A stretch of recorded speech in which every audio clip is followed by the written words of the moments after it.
You know that the tax code is for you as a business owner, a way to enjoy life and also get back the fruits of your labor from a tax standpoint. And we don't take advantage of it like we should. But we're going to talk about today how I enjoy sporting events, trips, and are able to write it off from a tax standpoint. So when I travel, the majority of the time, I'm not paying any money. And with the points I use, I'm actually getting back money when I travel, right? So, I had to break out the Ohio State Go Bucks. We beat Texas. So we're headed to the national championship game. And I'm going to give you a strategy I have used for every single time I go to a sporting event to either get money back from a tax standpoint or at least write off my travel. And you just wanna get paid.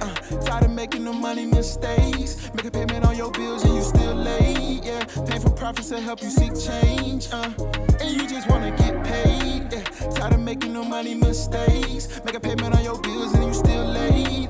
Pay for profits to help you seek change. Yeah, cut the show and just listen. You wanna feel empowered by making money decisions. Before we get started, as always, though, like, subscribe, share to our channel as we continue to grow. We give great information in real life. I'm a certified financial planner, managed over $250 million in assets. But on these YouTube streets, we just give great information that you can apply as a W-2 employee or a business owner in your walk of life to allow you transform your finances. But talk about transformation. How do we keep money in our pocket? Well, let's get to it. Lego. Well, for starters, I have been in business since 2013. Been a financial advisor since 2007, but I worked for a company from 2007 to 2013. So knew about the strategies, but could not implement them until the year 2013 as a full-blown 1099, paying my own self now with several different businesses, right? But did you know anytime you go out of town, national, which is domestic, or international, you get to write off that trip. If we go a week or less, 1 week or less, then our flight to and our flight from is tax deductible. Let me say that again. 1 week or less, our flight to and flight from is tax deductible. Now, if we're staying somewhere for, months at a time, I don't know. I don't know about that. But in the tax code, it says 1 week. Now, of course, IRS is lenient, but we're going to use what the tax code says. So for me, for instance, I'm going to tell you the last few times I just went to sporting events. Now, I like to watch things from the comfort of my own home. But when it's a championship game and my teams are playing, oh, we going to the game, right? So in 2014, my Buckeyes went to the national championship game in Dallas and we won. We beat Oregon. So guess what? My flight to was a write-off and my flight back was a write-off. My hotel, a write-off as well. And how are we able to justify that? We'll go over that here in a second. And then it was a law, right? I'm a Bengals and a Buckeyes fan. So it took a while for us to get back to the mountaintop. But my Bengals went to, well, not before that, actually in 2020, COVID year, COVID was being COVID. But during COVID, my Buckeyes, we went to the championship game in Miami. Now, I live in North Florida, so I could have drove, but no, we take advantage of the write-offs. So we flew to Miami, wrote it off back home to North Florida, write-off, and then, of course, the hotel, food was a write-off as well, which we'll talk about. Then the next year in 2020, when I was on the road, because my Buckeyes, they won the championship though, but they were there. And then my Bengals went to Super Bowl in LA.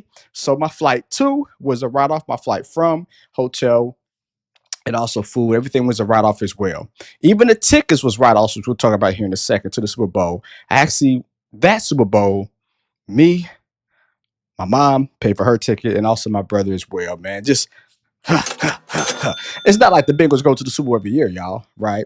All that was a write-off. We'll talk about that. And now, right now, ATL, shout at ATL, shout at ATL, stomp. So, your boy will be in the building next weekend for my Buckeyes when we play Notre Dame. Two, of course, we write that off. Flight from, write that off. Tickets, of course, as well as a write-off. But how do we do that? Well, in the tax code, how it stands now, if we have 1 day of business, then the trip is tax deductible, right? So, what to do in that case? How can we justify that we go out of town? We have 1 day that's committed to business. We're going to give you step by step how to do that. And we're going to go to the whiteboard. Number one, the first thing we can do to kind of justify our business and what we're doing, schedule business meetings. It's very easy if we use Outlook. I use Outlook, Microsoft Exchange. You can use Calendly. You can use Google Calendar, but we want to put those meetings on our calendar. That shows that when I'm in town for one of these days, I'm doing business meetings. So we want to schedule that on our calendar. You can meet somebody and we could take pictures of things of that nature, but it needs to be documented. Documentation is the key. When we do anything from an IRS standpoint, IRS always asks for documentation. If you get audited or examined, who gets that though? Really, nobody really. But if you do, it's always good to be on the safe side. We always talk about documentation. So, first off, we want to make sure on our calendar, schedule business meetings. And it's very easy. You can literally put up your phone, right? I know y'all got your phone calendar tied to your calendar at your job. Put on your phone. So that's the first thing we want to do to make sure we're able to write it off. And it's justified. We want to schedule business meetings, have it documented. Now, what type of business meetings? Number two, now we want to make sure that the business meeting is business related. And doesn't matter what business that you're in, anytime you go out of town, you can find something that is business related. If we do real estate, very easy to find a real estate development. Very easy to go to a design company to look at their designs, to look at what they do from a designing standpoint to make sure next time you flip a house, it looks good, right? You can meet with a property management company, right? If you think that you're going to start doing some business in that city. Now, you don't have to do business in that city, but you can definitely meet with a property management company. Very easy to pick up the phone, have your sister pick up the phone, be with the property management company, right? If we are in the restaurant business, we can check out the food trucks out there, right? Because every single city has some type of food truck alley. We could look at the food trucks. We could taste some of the local cuisine, right? It's many, many ways. From an investment standpoint, we can check out different companies that we believe is going to grow in the stock market and do some research about that company. So depending on what industry that you're in, you want to make sure it's something business related. To take it a step further, we all are looking for real estate. So if part of our business is real estate, or we're looking to get into real estate and we're in business already, we can definitely meet with a local realtor, check out a few properties, check out locations from an office standpoint, and see if it's justifiable if you want to move your location to that city to do, right?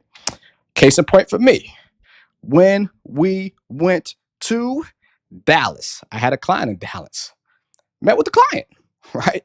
So I met with the client. We had an hour and a half conversation about portfolio, right? Asked for a couple of referrals. I actually called clients when I was in the hotel for about a few hours. So I was working when I was out of town, met with a client and called clients just doing normal daily things for your business. So that's justifying writing to and from because I saw a client, I was working. So now my lodging in my hotel, I'm able to write off. And guess what? You got to eat. So then when we eat, we then get to write that off as well because it's tied to business. We'll take it a step further. Go to the game. Ain't there some entertaining going on? Yeah, I was entertaining. I was talking to individuals. I was marketing myself at the game as well, giving out business cards and things of that nature. So that was justifiable. So even when I go to the game, I'm able to write off those tickets as well. Now, it'd be great if you have a business partner with you or you invite one of your clients to come with you, even better. But those are some things that we can do to make sure that we have our business operations are in place. Same thing I did in 2020, right? Miami. I got clients in Miami. So saw clients, again, made calls when I was in the hotel room. So I was able to use my business meetings, justifiable business activities, right? talked about their portfolios, called clients in Miami. And to take it a step further, I actually looked at a property in Miami because one of my clients is actually a realtor. So we looked at a property. So I'm able to do a little bit of everything from a business standpoint. Didn't acquire the property, but again, it just shows that business dealings are there out of town. My client actually came with me to the game. So of course, those tickets are also entertainment as well. So it worked out both ways, actually, for both parties. 2021, my mom and my brother, of course, clients and their family, they got to be my clients, right? So, of course, buying their tickets, entertaining for clients, everything's a write off. And now, next week, depending on when you're watching this, but in January 20, same thing. Meeting with one of my clients in Atlanta, actually meeting with 3 clients in Atlanta, actually going over their portfolios. But one client, realtor as well, happened to go to the game with me. So everything is being written off. And who knows, we might actually look at a property, actually might purchase something from a flipping standpoint in Atlanta. We don't know. But again, it has to be business related. So we just can't just go out of town and just write off everything and not do anything. It has to be business related. So number 2, make sure what you're doing, it is business related. Now, number 3 is where we really get to it from a writing something off standpoint and also getting some money back. Number 3, how we really get into it is that we show how we write it off, but then we put everything on our business credit card. The reason why, because a lot of business credit cards give you in between 3 to 5 times the points if it's for travel. So that means spend $100. Well, plane tickets is $1,000, right? That would have been 500 points. I got 1,500 points. So because I'm traveling and I'm writing it off and put on my credit card, I am now actually getting more points. So now if I have a personal trip that's non-business, I can actually use my points and have that for free.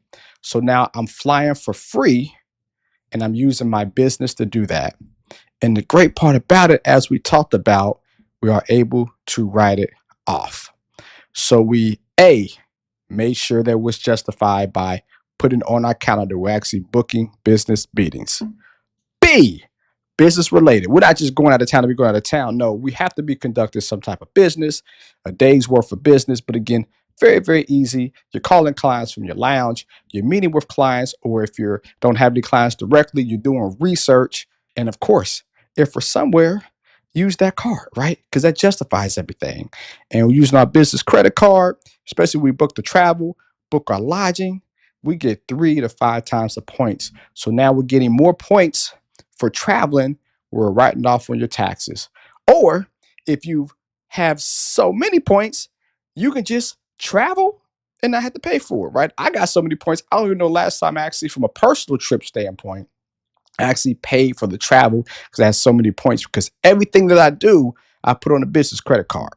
But from a debt standpoint, got to be careful because I have it set up systematically where every single Friday, automatically, whatever amount is on the credit, I have 3 business credit cards. But for every business credit card, every Friday, it gets paid off.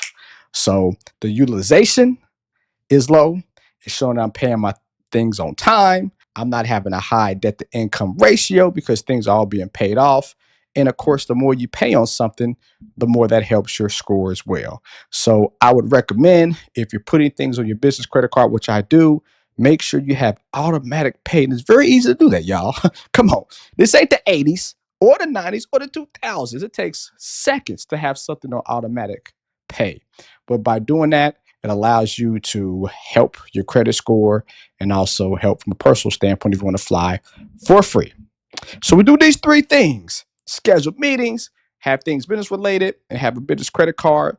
This will allow you to travel domestically or international and write it off. If it's 5 days, just work 1 day. Well, you can work more if you want to, but IRS standpoint, work 1 day. 6 days, 7 days. So you can have you a nice trip, and work 1 day and get the write off of your taxes.